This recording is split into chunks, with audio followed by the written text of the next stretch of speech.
Coming to Canada is really exciting, but it can also be really challenging. I'm here today talking to Clem from Arrive, and we're going to talk about all the things that you need to know about what it takes to succeed in Canada.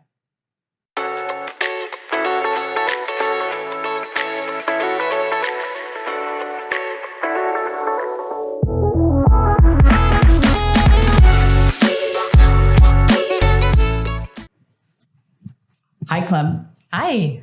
I'm really excited that you're here.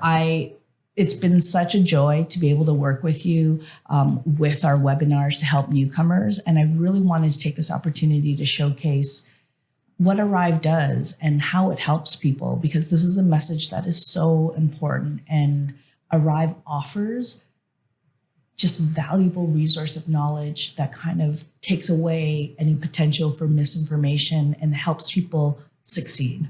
So why don't we start first with who you are? Yeah, thanks for having me, Lee. My name is Clem Leveau-Vallier. I am a former newcomer to Canada. I came to Canada on a work permit 10 years ago with my husband, and we really fell in love with the city of Toronto, and that is the reason that we moved here. And I am a marketer. I have worked for a slew of bigger companies and Toronto-based startups, and I'm really driven by making an impact for my community on the wider world. And that is really what drove me to work for Arrive and to really build this information source out. And so what Arrive is an information platform for newcomers to help them prepare for their move to Canada and to settle in, so that newcomer journey that I lived through and that many, many others live through on a daily basis doesn't have to be quite so hard and quite so stressful.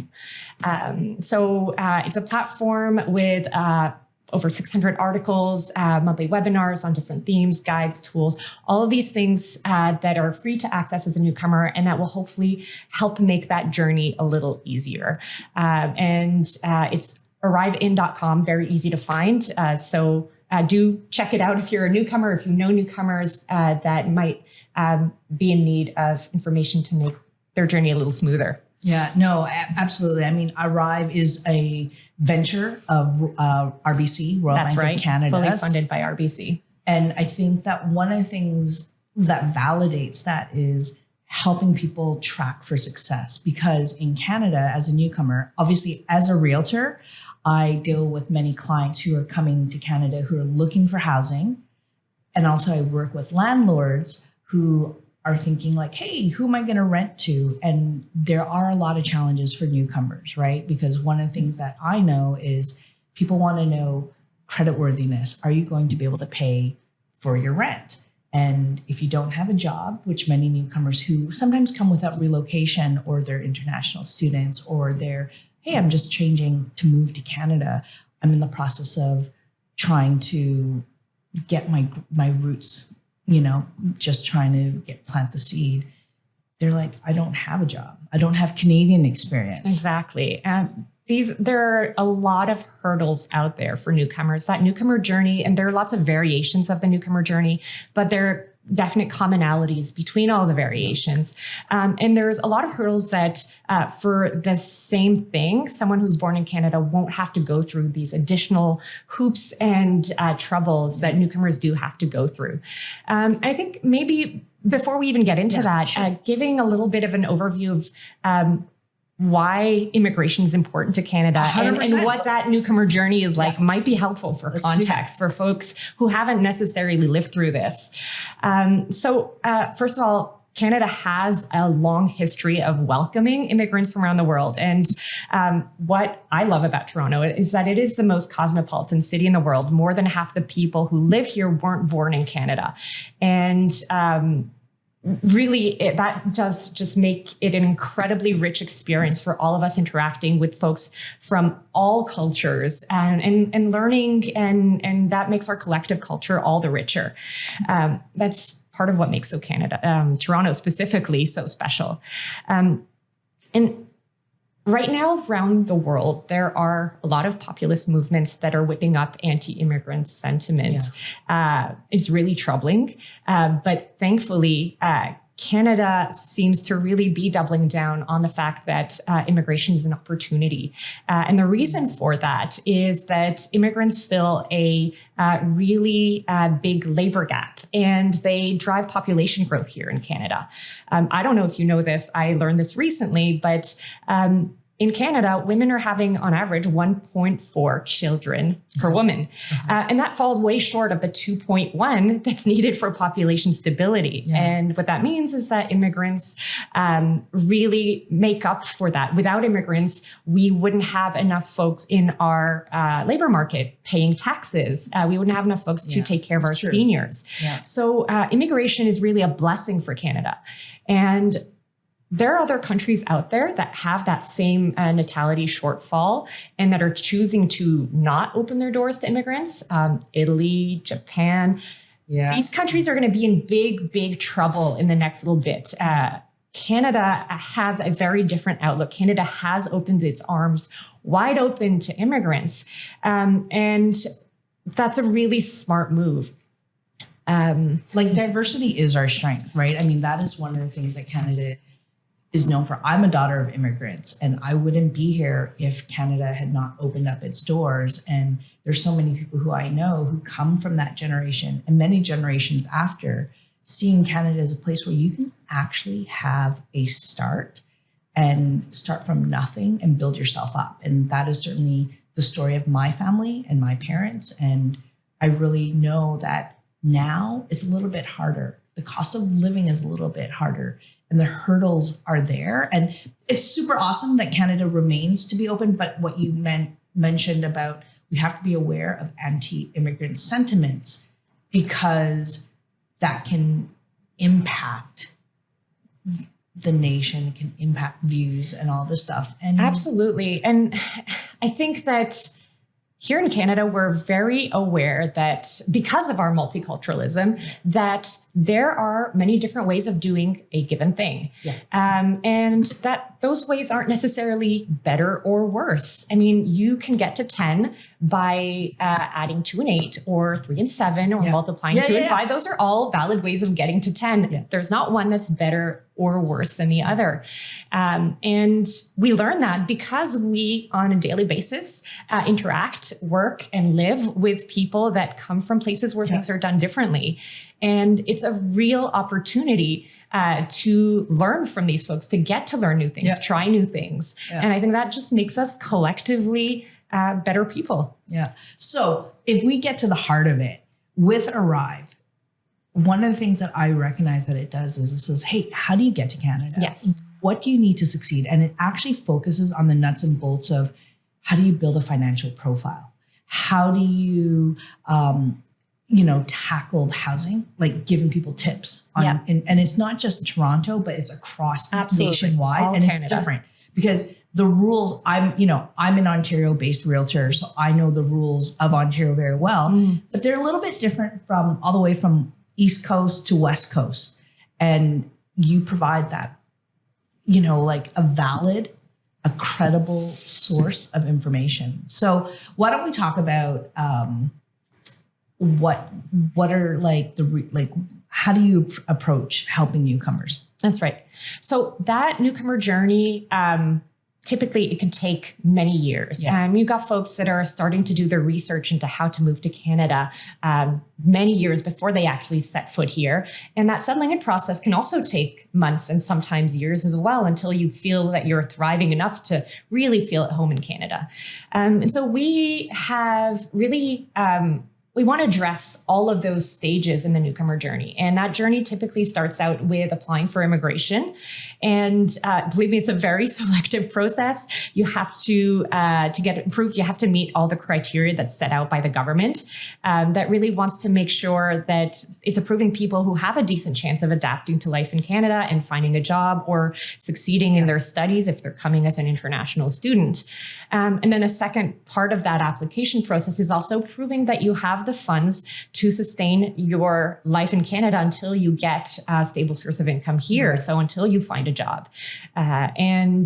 So it's a very selective process. It does take preparation. You need to understand which of the immigration programs out there is the best fit. Which part of Canada should you move to? That's probably going to depend on what line of work you're in, or are you looking for a more urban or rural experience, and lots of different things. So part of that initial step of the journey is figuring out under what circumstances you're going to come to Canada, and getting approved for immigration here, essentially. And that can take years. Once you've actually gone through that and you've been approved, then you need to wrap up your life in your home country. You need to take your family, take your belongings, get on a plane, and come to Canada. And there's a lot of admin involved in that. And we do kind of provide tips on things you want to make sure that you actually don't forget, because it'll be pretty impactful on your life down the way. And then where it really gets exciting is you finally arrive in Canada. And then there's a whole slew of admin things that you need to do in your first few weeks. Obviously, you need to get a social insurance number. You need to get a provincial driver's license. You need to get provincial health care. You need a bank account. You need to register your kids for school and all that jazz. A lot of admin things in the first few weeks. You want to make sure that you don't miss any, because if you forget to sign up for provincial health care and for some reason you've got a health issue, you're on the hook for a lot of money if you're not covered by that provincial healthcare plan. So want to make sure that you're checking all the boxes for the admin stuff. And then you have the information to navigate those first few weeks, because when you're a newcomer, you're coming from a place where things are done very differently, and you have to learn how Canada works. And so my team really does a great job of covering all of those aspects, making sure that you have a reliable source of information to understand how things work in your specific province, because it does vary by province. The provincial healthcare in BC is very different from Alberta, which is different from Toronto, which is different from Nova Scotia. I mean, across the board. So you need to figure out how it works where you are, and go through all of that admin setup. And the next step is obviously you need to find a place to live. And that comes with newcomer specific hurdles. Yes. And very much so. And we've worked together a lot on this to kind of help provide newcomers with the information to set their expectations. Typically what we see is that newcomers that come here have some sort of a short-term rental. It could be an Airbnb, or it could be a relative or friend who has a guest bedroom or a couch or something for the first few weeks. But eventually, sooner rather than later, they're going to want to rent a place of their own. And they typically start by renting because as a newcomer, you're not necessarily eligible to purchase something right away. And you might also just not have the funds for a down payment right away. And you also don't know the neighborhood. So typically newcomers start by renting, even if down the line, most of them hope to own a home in Canada. But you need to figure out which neighborhood you want to rent in. And you need to understand what the prices are. And I mean, we've had this conversation many times, setting expectations. The prices out there right now are bonkers compared to what they are in most of the countries that immigrants come from. So setting expectations is a big part of finding housing, understanding that for a given budget, this is what you're likely to find in terms of housing options. And so that you actually have a chance to find something. I mean, even we work together on this to help relocate folks and help them to find reliable housing. And setting expectations is very important. And one of the things is when you come if you're single, if you're with a family, there's different challenges. The most important thing, of course, that this is something that is when it comes to rental. Most important thing is, where's your source of income? Are you going to be able to pay? Are you going to be able to pay for the rent? Next thing, what's your financial history? Well, if you don't come from Canada, you don't have you don't have an Equifax or TransUnion report. So that's actually the biggest hurdle in housing that newcomers face, is that lack of credit history, because regardless of whether you had established credit history in your home country, or if you come from a country where credit is not part of the culture, it's not used. And that's the case for many newcomers. It was the case for me. I've learned about credit and why I need it when I got here. You don't have a credit history when you start out in Canada. That whatever credit history you might have had doesn't transfer over to Canada. So all newcomers start from scratch when they get here. And in most of the cases, when you're looking to rent for an apartment, a landlord is going to rely on a credit check to determine if you are financially reliable, if you're likely to pay your rent on time in full. But for newcomers, it's just not an option. It's not that they have bad credit history, it's that they don't have credit history. So they need to find a workaround to prove to their prospective landlord that they are a good, reliable prospective tenant. And so there are several workarounds that exist, and I'm sure that you've got lots of experience with them. If you already have a job, then you might have a job letter, and that's great. We'll get to in a minute. Lots of newcomers don't have jobs when they get here. We'll talk about that. But if you do have a job, you might have a job letter. If you don't, then you might want to provide bank statements to show that you have sufficient funds in your Canadian bank account that you've brought over from your home country to cover several months of rent. You might offer more than first and last month's rent as kind of a security deposit.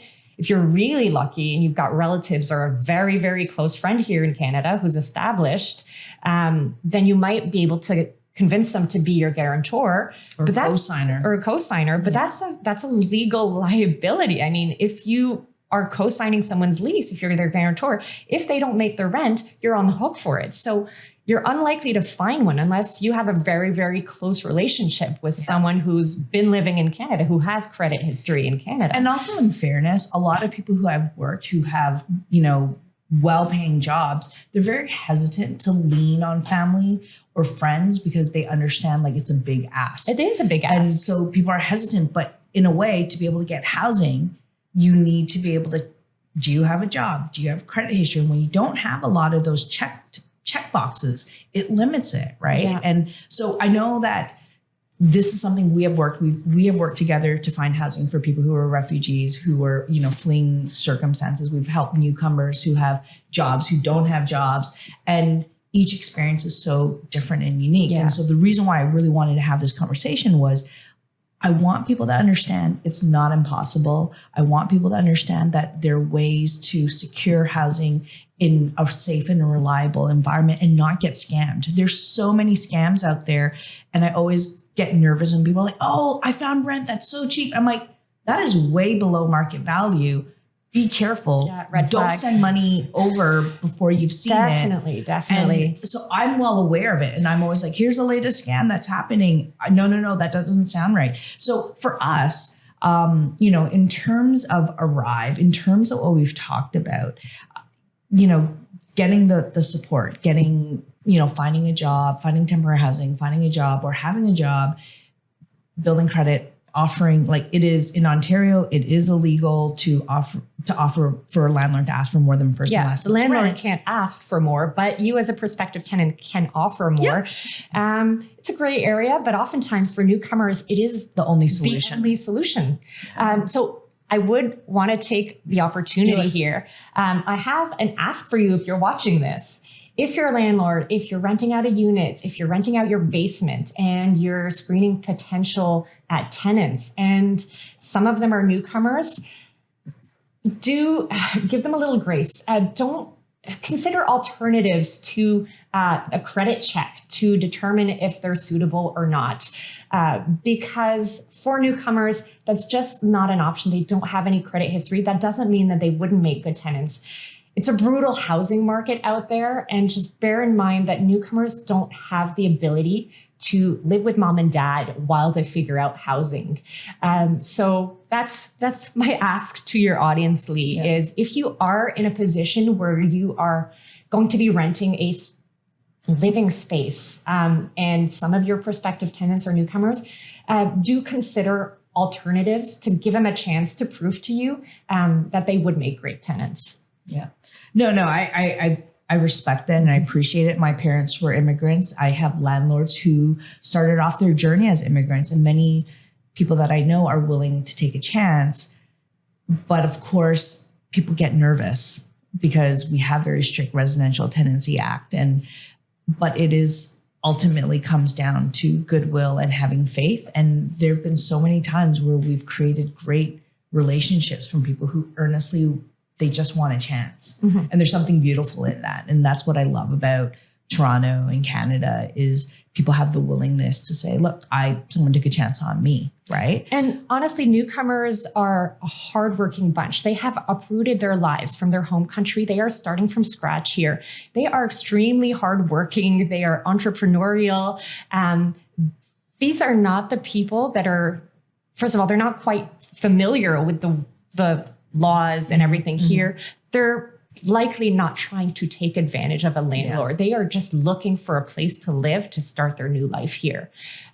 So yeah, I think that's a major hurdle that newcomers face. Another major hurdle that I want to talk about is finding a job. And the reason for that is that some folks come here on work permits or transfers. Yeah. That's not the majority. The majority are actually coming as international students or permanent residents and don't have jobs. So they need to find a job when they get here. And the Canadian job market works in very different ways from the job markets from where they come from. Yeah. First major difference is your network. If you're born and raised in Canada, you know that networking is crucial to getting access to job opportunities. But if you're a newcomer, you don't have a network here. You have to, first of all, you've got to build one, but you don't necessarily even know how to build one because probably you come from a culture where it's not done or not done in the same way. So you've got to learn how to network. You've got to build your network. You've got to learn how the job market works, what a Canadian resume looks like. The fact that you have to customize it for every job you apply to, what a Canadian interview looks like. You've got to learn a lot of different things in order to find a job.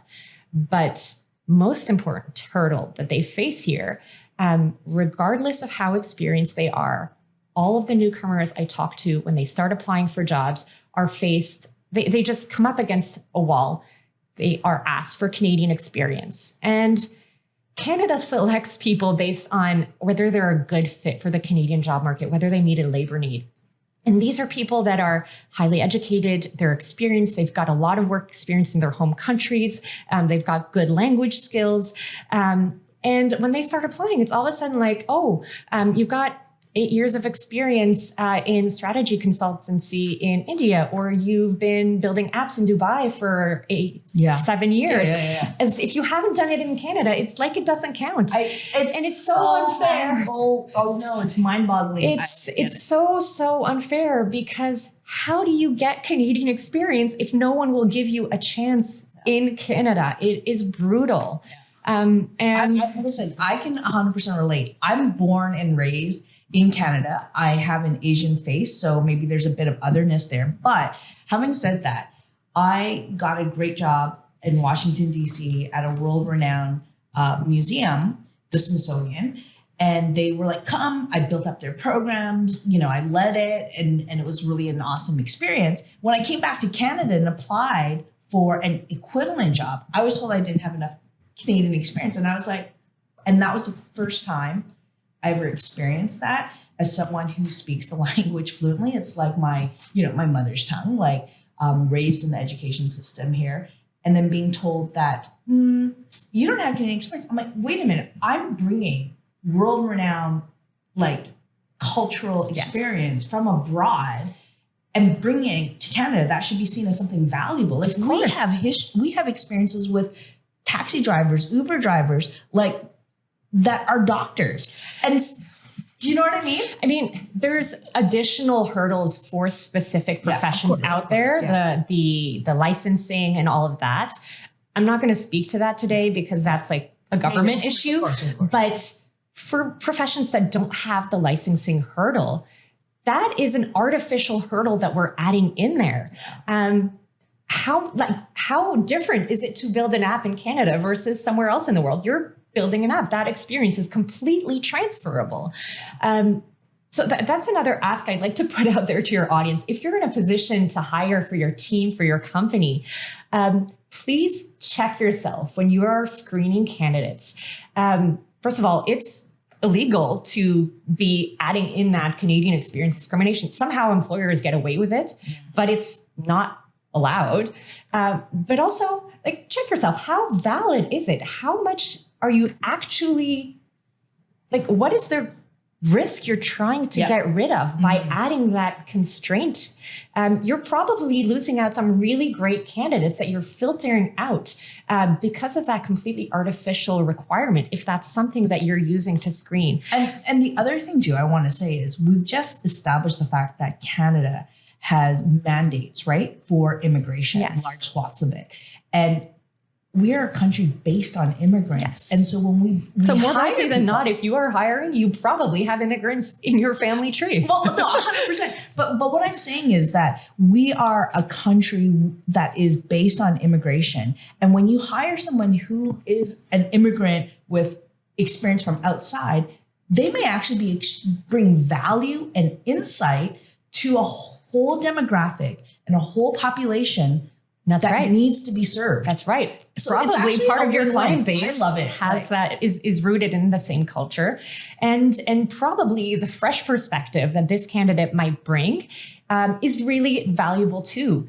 And worst case scenario, they're not a great fit for your organization. You will know before that probation period is up.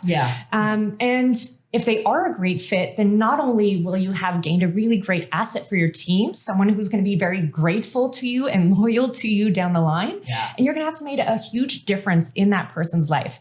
And again, like the trickle down effect of that is that person now has a job and is going to have an easier time finding housing, for example. It's all interconnected, right? And I want to celebrate that. Like, what I think is so important is with newcomers is that, for me, I'm a big believer, and my parents taught me this, that when you get that door open, you leave it ajar and bring the next person through, right?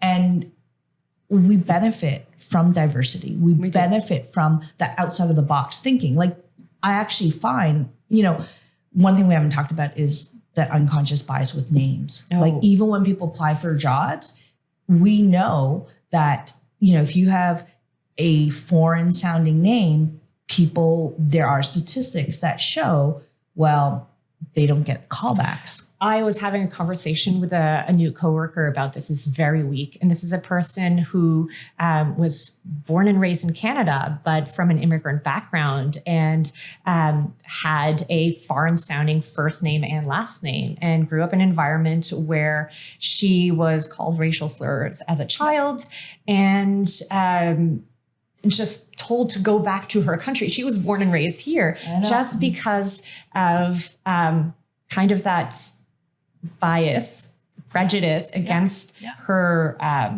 culture of origin. And this person was telling me that she eventually shortened her name and then switched to a different English sounding given name.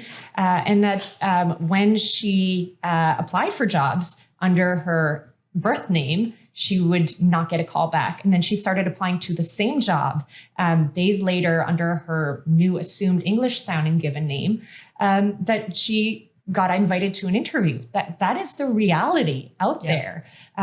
It's brutal. It breaks my heart to see that is the reality. I was saying earlier, Canada is a really great country, but we still have a ways to go in terms of really, truly embracing that diversity and really opening the doors to some of the really great folks that are coming here. And they're coming here for better lives, but they're also coming here because Canada has recognized that they have valuable assets they bring to the table.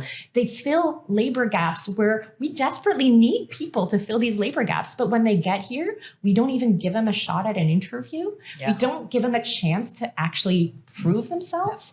Absolutely. It's a big missed opportunity. It's a totally missed opportunity. I mean, I find even people who are born in Canada are feeling that of, oh, well, you need to have experience for this entry-level job. And they're like, well, it's an entry-level job. So I think one tip that I can give is, if you don't have the experience or the skills, think about it as transferable skill sets and volunteer. I think so we've talked about the hurdles, but I think let's talk about some opportunities. So volunteering, really big opportunity. first of all, it's the Canadian way of life, volunteering, totally. really. Yeah. So you're actually just learning to fit into Canadian culture. Yeah. If you are volunteering, it's a great way to build your network as well. And it's a way to gain Canadian experience because you could put it on your resume, even if it was unpaid. Best is volunteering in your area of expertise so that you can find a way to tie it back to your professional experience when you're applying for jobs. But that's a really big one. That being said, it's not always an option for some folks to do unpaid work for a given amount of time, particularly if they're coming from countries where the cost of living is dramatically different. Yeah. That means that they're burning through their savings at a rate, like if they're doing unpaid work while burning through their savings. That's really, really stressful. So another option out there is taking survival job, but you want to take a survival job. And by that, I mean a job that's not exactly part of your career plan. It is a job that you're taking to make ends meet. A service job, a frontline job. You're taking it to make ends meet while you continue to look for that dream job that is a better fit for your experience and your education. But if you have to do it, you have to do it. And ideally, you want to find a way to tie that survival job back to your professional story that you're going to be telling in interviews, to spin it in a way that on your resume, it makes sense. It's part of your story and it shows your resilience, adaptability, and it shows that you've picked up Canadian skills that are valued in the Canadian job market.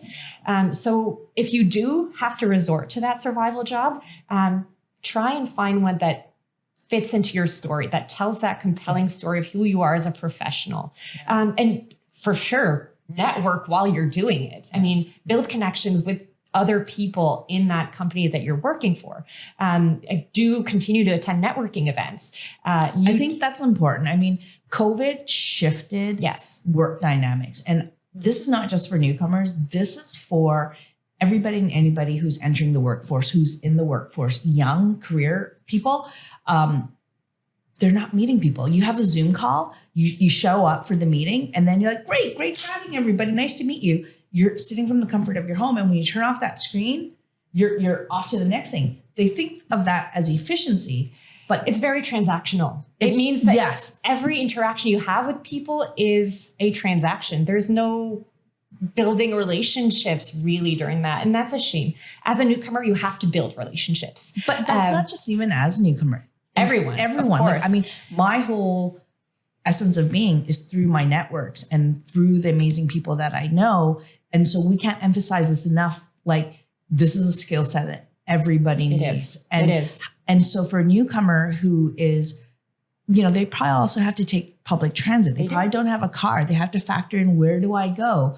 What are some avenues or places we've talked about networking. Do you have some examples of places that people should go to look for networking opportunities? Absolutely. So first of all, everything is a networking opportunity. You can network with the parents at your child's school. You can network with the folks that are at your survival job or your volunteer opportunity. You can network with folks at your place of worship or at your gym or whatever other activities and hobbies and interests you have out there. There's probably a club for it, and you can network with those people too. There are meetup groups, Facebook meetup groups. There's also specific industry meetups as well. So there's some of these great organizations out there. In Toronto, there's something called TRIAC with the Toronto Region Immigrant Council. Economic Council, I think, and they've got subgroups by industries. So definitely I would check out their website, see if there are meetups for those sub-specific industries. You could actually ask them to hook you up with a mentor from your same industry to build that relationship from someone who's seasoned in understanding how that industry works, who are the players in that industry? What are the skills they're looking for? Can they connect you with an opportunity? If they're well established in that industry, probably they have a line into who's recruiting, who's not. When someone is recruiting, the way it works in Canada is if I'm recruiting for my team, before I even post a job offer out there, I'm going to talk to the people in my network in the industry and say, hey, I'm looking for a content manager. I'm looking for a product manager for my team. Do you know anyone that would be a good fit? So when those calls get put out, there's not even a job offer that's been created yet. Yes. But a person who's well rooted in an industry will hear of it before it's even posted. It's totally true. And I actually, have mentored lots of people in terms of career paths. And I'm like, you need to put it out there and not apply for a job. Yeah. The job that you're applying for, someone has probably already been identified as a good fit for that role. So you have to kind of take 2 steps back, have coffee meetings or invite someone. Those are basic things that aren't so basic. And especially after COVID, a lot of people have forgotten oh wait, we're not going to do a Zoom call. We're going to have a coffee, right? It's changed. Sure. It's really shifted how people do so business. People that have kind of started entering the workforce under COVID need to learn that, but newcomers for sure need to learn that. And that's actually one of the things that we want to help them with. So on the Arrive website, we've actually created a guide to learn how to network in Canada, to build your network. Yeah. So if you know any immigrants that are starting out, that's a really essential piece of information I'd point them to. Really helpful to know coffee chats. I can't tell you how many people I've told that you need to invite people out for coffee and have coffee chats. And they're very skeptical, what is this thing because it doesn't exist in other cultures. Yeah. You don't take random people out for coffee to build your network. And if you get invited to a coffee by someone you've never met, you're like, this is weird. This is very weird. So they're skeptical that it would happen this way, but it is the way it happens in Canada. You have coffee chats with people. That's one of the ways you build your network. Yeah. And it's one of the really essential ways that you get access to job opportunities. I think the stats in Canada are that 65 to 80% of jobs are never posted publicly. Totally. They're filled by a recruiters network before they even get posted. If you're only applying to jobs out there, you're only applying to 20% of opportunities that exist. You're missing out on so much. So definitely build your network for sure. Yeah, no, that's so crucial. And it seems so simple, but people need to do that. So I'm going to take that opportunity as another ask. If you have newcomers reach out to you to invite you for coffee, give them a chance, because you're going to be making a big difference in their life just by building that connection and maybe introducing them to anyone else in your network that would be a relevant fit. Hugely, hugely helpful way. It doesn't cost you anything because you're getting invited to a coffee by someone else. Yeah. It's going to cost you maybe 30 minutes out of your week, but it could make a massive difference. Yeah. And I think those are things that people can do on their own. Hey, I'm here. What am I going to do? Okay, I've got a computer. Let me see what's happening in my industry. Yes. Oh, there's a meetup group or there's an activity. But if I'm going for a walk outside, what is my natural sphere? I've got kids. Okay, I'm dropping my kid off. Yeah. Talk to the other parents. Yeah. Say, hey, I'm doing build those connections. Take every opportunity to build those connections for sure. No, I think networking is something that's so Canadian. It is.